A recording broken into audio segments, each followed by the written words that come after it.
దుక్కిలో సాగు చేసిన కంది వివిధ ప్రాంతాల్లో ప్రస్తుతం శాకీయ దశ నుండి పూత దశ వరకు ఉంది. ఇటీవల కురిసిన వర్షాలకు కందిలో చీడపీడల ఉధృతి పెరిగింది. ఈ సున్నిత దశలో ఎండు తెగులు ఆశించి తీవ్ర నష్టం చేస్తున్నట్లు శాస్త్రవేత్తలు గుర్తించారు.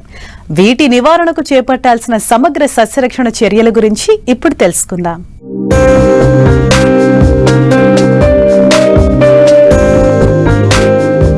ఖరీఫ్ కంది పంట కాలం రకాన్ని బట్టి 150 నుండి 180 రోజులు.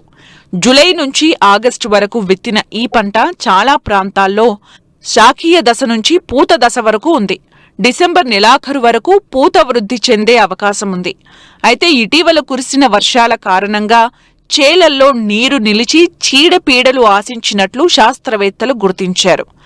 ఎంతో శ్రమ కోర్చి పంటను ఈ దశకు తీసుకొచ్చిన రైతులకు ఇప్పుడు తెగుళ్లు కంటి మీద కునుకు లేకుండా చేస్తోంది.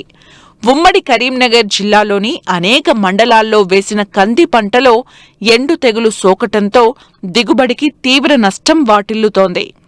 రైతులు ఈ తెగులుపై నిఘా ఉంచి వెంటనే తగిన నివారణ చర్యలు చేపట్టాలంటూ సూచిస్తున్నారు కరీంనగర్ జిల్లా జమ్మికుంట కృషి విజ్ఞాన కేంద్రం శాస్త్రవేత్త శ్రీనివాస్ రెడ్డి.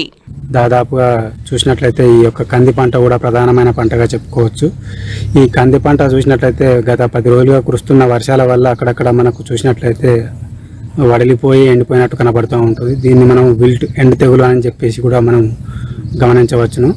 ఈ యొక్క ఎండు తెగులు నివారణకు గనక చూసినట్లయితే మనం మొదటగా కార్బెండిజం బావిస్టిన్ అనే మందును 1 గ్రాము లీటర్ నీటికి కలిపి గనక మనము మొదళ్ళ చుట్టూ కనుక మనకు కంది యొక్క వేర్లు తడిచే విధంగా చూసి ఆ యొక్క ఎండు తెగులు సోకిన మొక్కలకు అదేవిధంగా వాటి చుట్టుపక్కల మొక్కలకు కూడా మనం పోసుకున్నట్లయితే దాదాపు ఈ యొక్క ఎండు తెగులు రాకుండా మనం కాపాడుకోవచ్చును.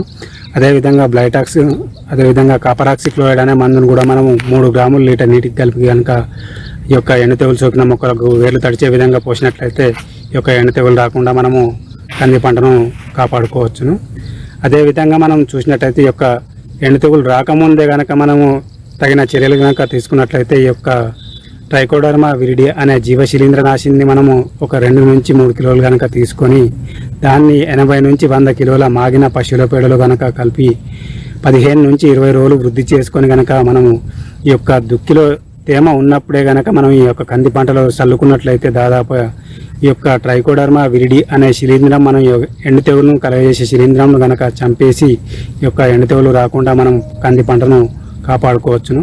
అదేవిధంగా అక్కడక్కడ చూసినట్లయితే ఈ యొక్క కంది పంటలో ఇంకా అంతరకృషి చేయకుండా ఉన్నట్లయితే దాదాపుగా వాటిలలో ఈ యొక్క గడ్డి వల్ల మనకు అక్కడక్కడ చిత్తపురుగులు కూడా ఎక్కువగా పెరిగే అవకాశం ఉన్నందున ఈ యొక్క చిత్తపురుగుల నివారణకు మనము ఈ యొక్క వేప నూనెను 5 ml లీటర్ నీటికి కలిపి దీంతో పాటుగా ఎస్ఫేట్ అనే మందును 1.5 గ్రాము కానీ లేదంటే క్లోరోఫైరిఫాస్ అనే మందును 2.5 ml లీటర్ నీటికి కలిపి కనుక పిచికారీ చేసుకున్నట్లయితే ఈ యొక్క చిత్తపురుగులను కూడా మనము నివారణ చేసుకోవచ్చు.